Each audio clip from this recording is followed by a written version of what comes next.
जय हिंद, वंदे मातरम। प्यारे साथियों, आ चुके हैं एक और ज़बरदस्त नई वीडियो के साथ। ये है रेलवे ग्रुप डी भर्ती 2025। मामला कोर्ट का सामने आ चुका है। 21 मार्च को जो सुनवाई होनी थी वो सुनवाई हो चुकी है, उसका फैसला आ चुका है। ITI वालों के लिए और 10वीं पास वालों के लिए जो क्या उसमें सुनवाई हुई, क्या नहीं हुई, पूरी की पूरी अपडेट को हम अच्छी प्रकार से यहाँ पे समझने वाले हैं। और जो कोर्ट का जो अपडेट था, जो मामला था लिखित में जो था, वो भी मैं आपको यहाँ पे दिखाने वाला हूँ। तो अभी तक आप नहीं जुड़े हैं चैनल से तो विश्वास के साथ आप YouTube चैनल को सब्सक्राइब कर सकते हैं, क्योंकि यहाँ पे आपको सभी भर्तियों की जानकारी दी जाती है और अच्छी प्रकार से आपको समझाया जाता है।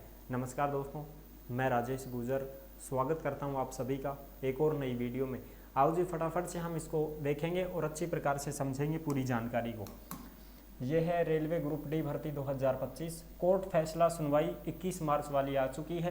केवल ITI मान्य या 10वीं पास भी बाहर होंगे या नहीं होंगे, नोटिस जारी, सुप्रीम कोर्ट, बड़ा फैसला, पूरी की पूरी चर्चा हम इसमें करेंगे। अब देखो, सबसे बड़ा जो मुद्दा बना हुआ है रेलवे ग्रुप डी भर्ती को लेकर के, वो मुद्दा ये बना हुआ है कि पहले जो नोटिफिकेशन आया था, शॉर्ट नोटिस आया था, उसमें बाकायदा लिख दिया गया था कि सब 10वीं पास और ITI वालों को यहाँ पे फॉर्म भरवाए जाएंगे। लेकिन जब फुल नोटिफिकेशन आया तो उसमें 10वीं पास वाले भी फॉर्म भर सकते हैं, ITI वाले भी भर सकते हैं, NSC जिसने नेशनल अप्रेंटिस सर्टिफिकेट कर रखा है वो भी भर सकते हैं। ये तमाम चीज़ें सामने आ गई। फिर देखो, शॉर्ट नोटिस आया था 28 दिसंबर 2024 को, जिसमें बात ये हुई थी कि 10वीं प्लस और ITI वाले इसमें आवेदन कर पाएंगे। ठीक है जी। फिर फुल नोटिफिकेशन आया 2 जनवरी 2025 को, और उसमें ये बताया गया कि 10वीं पास वाले भी क्या हैं, मान्य हैं, वो भी फॉर्म अप्लाई कर सकते हैं। ठीक है जी। अब देखो, इसमें क्या आया था कि भाई 10वीं प्लस ITI वाले भी मान्य है। फिर यहाँ लिख दिया था NSC वाले भी मान्य हैं, और केवल 10वीं पास वाले भी इसमें मान्य हैं। यानी तीनों ही पास हैं। जो केवल 10वीं पास भी कर रखा है वो भी फॉर्म भरेगा, NSC नेशनल अप्रेंटिस सर्टिफिकेट जो रेलवे से करते हैं वो भी भरेंगे, और जिसने ITI कर रखी है वो तो भरेगा ही भरेगा। ठीक है साहब। अच्छा, अब फिर इसमें मामला ये फंस गया। देखो, शॉर्ट नोटिस आने के बाद फुल नोटिफिकेशन में बदलाव नहीं होगा, यानी कि बदलाव नहीं कर सकते आप। अगर शॉर्ट नोटिस आपने निकाल दिया और उसमें जो आपने योग्यता बता दी, वो योग्यता फुल नोटिफिकेशन में भी होनी चाहिए। बिल्कुल साहब। लेकिन आप तो चेंज कर दिए। चेंज कैसे? यानी कि रेलवे कोर्ट से सहमत है। तो फिर इसमें मामला ये आया था कि भाई कोर्ट ने ये कहा है कि जो शॉर्ट नोटिस आपने निकाल दिया था उसमें आपने ITI मेंशन कर दी थी, और जब फुल नोटिफिकेशन आपने जारी किया तो उसमें 10वीं पास वाले भी एलिजिबल हो गए हैं। तो ऐसा कैसे हुआ? आप बदलाव कैसे कर सकते हैं?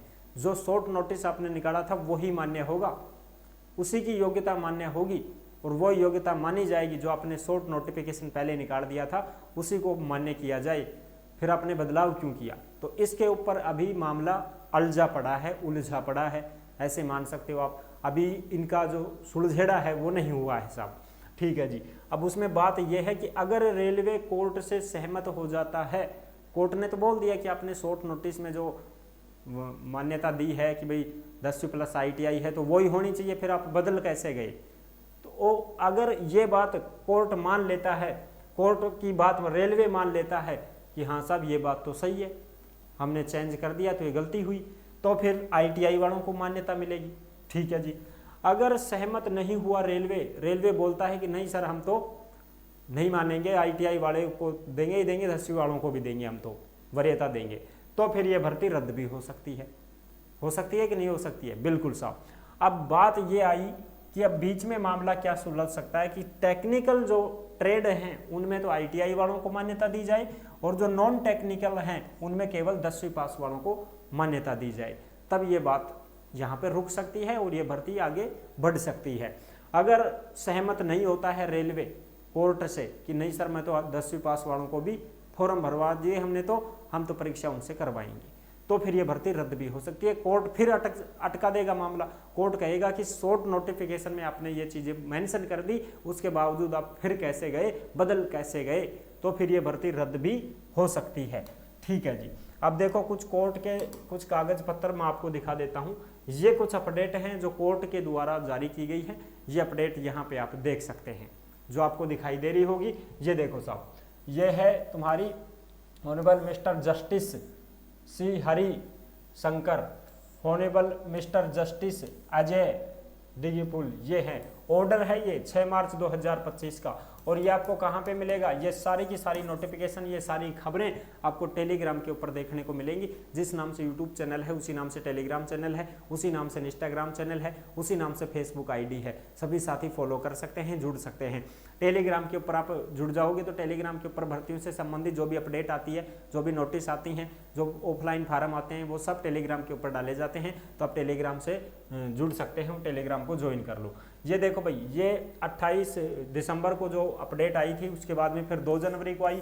2 जनवरी 2025 को issued by the railway board which we dream probation to reported to exchange. आपने एक्सचेंज कैसे कर दिया, जब आपने पुराना पहले शॉर्ट नोटिस दिया था, फिर उसके बाद जब 2 जनवरी को नोटिफिकेशन दिया तो उसमें एक्सचेंज कैसे कर दिया आपने, ठीक है। गवर्नमेंट ऑफ इंडिया, भारत सरकार, ministry of railways, ministry of railway, railway board, RBE number 01/2025। ये आप सारी चीजें देख सकते हैं, अच्छी प्रकार से आपको यहाँ पे दिखाई भी दे रही होंगी, ठीक है साहब। ये कोर्ट के फैसले 6 मार्च का। उसके बाद में फिर ये देखो, ये देख सकते हो आप अच्छी प्रकार से, ये भी है। अब इसमें यह बताया गया है कि अभी भी इसका सुलझेड़ा नहीं हुआ है, अब सुनवाई होगी तो 28 मार्च 2025 को होगी साहब। देखो यहाँ पे, given the importance of the matter renotify for the hiring and dispose on 28 March 2025, यानी कि 28 मार्च 2025 को ये फैसला सुनाया जाएगा। अभी भी मामला अटका हुआ है।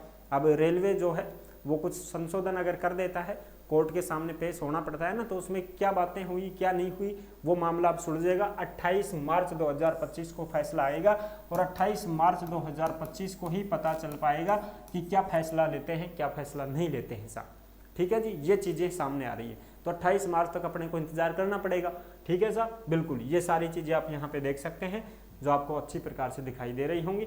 और भी जो चीजें हैं वो भी आप यहाँ पे देख सकते हैं, ठीक है साहब। ये कोर्ट का एक फैसला है जिसमें बताया गया है कि अलाउ एप्लीकेशन वो did not have the ITI NSC qualification and where merely 10वीं pass to apply in respect to the advertisement, यानी कि आपने 10वीं वालों को मान्यता दी है, ITI वालों को भी दी है, NSC वालों को भी दी है, ठीक है। तो ये सारी चीजें हैं। On that issue, Mr. Sinha, counsel for the respondent, would also have to address on the applicability to the recent decision of the continued bench of Supreme Court, Tej Prakash Pathak, Rajasthan high court. यानी कि ये जो supreme court की bench है, ये bench 28 मार्च को ही फैसला सुनाएगी। 28 मार्च तक अपने को इंतजार करना पड़ेगा साहब। तो ये सारी चीजें हैं, आई होप आप अच्छी प्रकार से समझ गए होंगे। 28 मार्च तक अपने को इंतजार करना पड़ेगा कि 10वीं पास वालों को भी मान्य करते हैं या नहीं करते हैं। तो ITI वालों को तो टेक्निकल वो जो है उनका ट्रेड है उसमें शामिल कर दिया जाए, और जो नॉन टेक्निकल टीम होती है उसमें केवल 10वीं पास वालों को मान्यता दे दी जाए, तब तो ये भर्ती आगे बढ़ सकती है, परीक्षा हो सकती है। अगर ये मामला उलझ गया तो ये भर्ती रद्द भी हो सकती है, फिर इसका कुछ कह नहीं सकते साहब अभी। तो 28 मार्च को जो अपडेट आएगी वो हम आपके साथ साझा करेंगे, सारी चीजें क्लियर करेंगे। आई होप आप अच्छी प्रकार से समझ गए होंगे, सारी जानकारी क्लियर हो गई होगी। वीडियो अगर पसंद आई है तो वीडियो को लाइक जरूर कर देना। चैनल पर पहली बार आए हैं तो विश्वास के साथ आप यूट्यूब चैनल को सब्सक्राइब कर सकते हैं, क्योंकि यहाँ पे आपको सभी भर्तियों की जानकारी दी जाती है और अच्छी प्रकार से आपको समझाया जाता है। फिर मिलेंगे नेक्स्ट वीडियो में, तब तक के लिए सभी प्यारे साथियों को जय हिंद, जय भारत।